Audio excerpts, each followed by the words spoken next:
Morning, guys. I don't really usually sort of do this sort of thing, but a lot of people replied to the old video in regards to the pre-game travel battle. As I said, I was playing a game, and there was some interest as to sort of how I found that. So, first of all, I painted up some miniatures.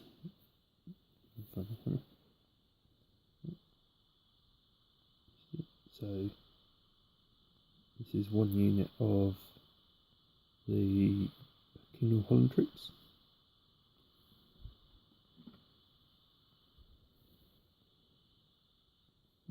And for my friend, I painted up this regiment of British Guard.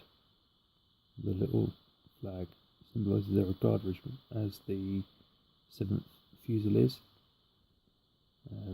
That's what he did as Army Cadets. So,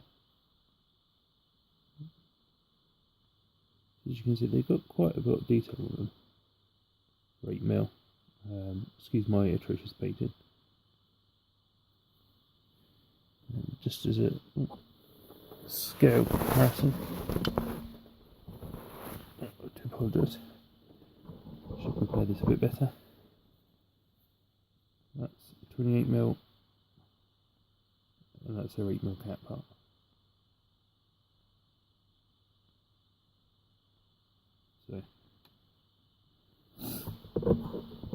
So yeah, so this is the board I managed to paint up for it as well. I haven't done the other board, I've only done the one board. I wanted to see how it come out. Some flocking. So yeah, I played with my friend last night. It took about 45 minutes to play the game. Part of that was because we were still learning the rules. Part of that was because we atrocious dice rolling, it would seem. The number of times we rolled ones, it was just atrocious. So, as it says in the rules, it's a brigade-based game. Brigade-based game, you divide your army into 3 brigades, which I found odd because you get 4 brigadiers in the box, but sure, if you're playing at home, you can divide it into 4 if you really want to use all the figures. We set the boards up, that was fine, that wasn't a problem. And we set up our brigades, and then we played. So the boards are 3, 4, 5, 6, 7, 8, 10 across. Infantry move 1, and you start 2 in. So it's going to take you 5 turns before your infantry get into combat. So we did find that they were quite slow, and as there's no shooting, you have to be in adjacent squares for combat to go on. Then our infantry sort of just pushed up the centre and had a big mass brawl in the middle. Both of us chose to send the cavalry around the flank. We divided, both had all of our cavalry in one brigade. And I think we both agreed that was a bit of a mistake, because you're sort of relying on that as your fast movement. Your regiments and cavalry do better against infantry in line, but infantry do better against cavalry in square. Once I formed into square, I managed to fend off his infantry, his cavalry, so with one of my brigades. So it's quite sort of, it takes a couple of turns to get going, but once it does, it concluded that really once something sort of starts to fall apart, then it starts to fall apart quite quickly. Especially as the rules sort of state. So for instance, here for artillery, if you roll a 5 to damage, then the unit goes all the way back to your board edge, and if it fails its rally test, it's removed. And it's the same for fighting, but it's on a 2 there. It's the difference between 2. So to do the combat, you roll a dice. Some units have 2 dice, so it's a 6, and that's a 1. So in this case, the blue team would have to. Well, actually, in this case, the blue team would be wiped out. If they'd rolled a 4, then they would flee back to their board edge and have to take a rally test. So when things start to go wrong, they do go wrong quite quickly. We were a bit saying it was a bit confusing that artillery doesn't seem to get more likely to hit, but doesn't do more damage the closer you get. So you can be standing in front of a cannon and have a 50-50 chance of surviving. Sorry. And I know smoothbore cannon weren't that accurate, but if you're standing in front of a cannon, then they're going to be firing canister or something. So there's only negative modifiers here. There should be a positive modifier as well. All of the positive modifiers are for hitting, not for damage, and there should be some for damage. We thought, but on the whole, we enjoyed it. It was a good game. It was quick. It was fun. We were still learning the rules.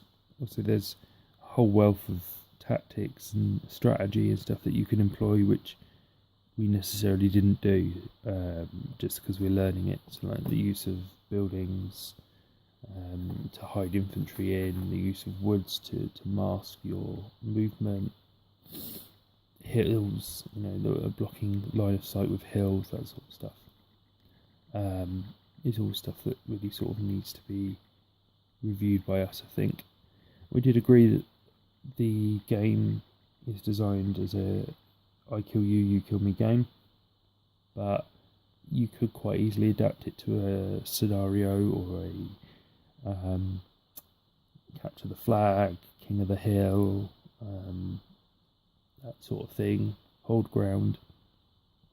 Or if you wanted to, you could actually try to reenact a battle. Obviously the hills aren't necessarily properly placed for that, but you could quite easily do a battle with the right units and try to get the boards to look right.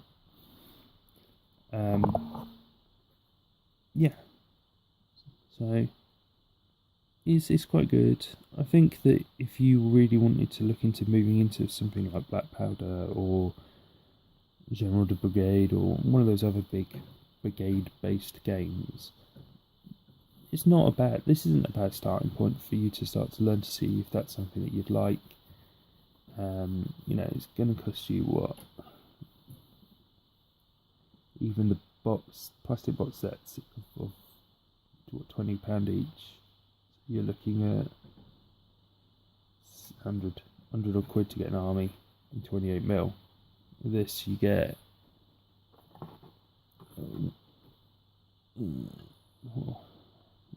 so here somewhere. 2 units of guard infantry, 6 units of infantry, 2 heavy cavalry, 2 light cavalry, 2 artillery. Both sides and the boards and everything. So if you're thinking, I think it'd be a good place to start really if you're looking at getting into it. And then obviously if you decide you want to expand to other rules and stuff, you can either use the sprues to buy more 8mm, or you could go into 6mm or 10mm or 15mm. I think 15mm would be a bit too big for these boards, but you could use 10mm easily, and definitely 6mm to represent your units. And obviously just adapt. You don't have to use the grid system.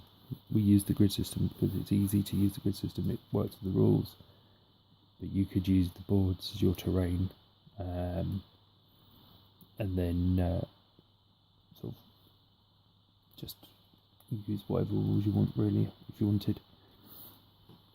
It's a nice quick way of getting a nice looking terrain board as well. We did say that because it's so small, it's a game you could also, really is travel friendly. You could play this in a pub, you could play this on a kitchen table, you could play this you play it on a train if you really wanted to. If you're going on a London, Edinburgh, or I don't know, what other long train journeys, Eurostar maybe. If you're another way in Eurostar, you could probably play this on those journeys. and do it. In fact, actually, when I went overnight down to Italy, I wish I'd had this at the time. That was a long journey. And we could have got a couple of days of this gone, and it would have been quite nice, quite small. Could have got this in a suitcase. So yeah, I'm waffling on now. I will have an update in regards to projects that I'm doing, things that are coming up, which I'll be posting up tomorrow, and I will talk to you then. Just before I go, good to see Ringo's back. His videos helped prompt me into coming into YouTube in the first place. So, welcome back, Ringo. Doubt you watch my stuff, but if you do, welcome back. And best of luck to everybody.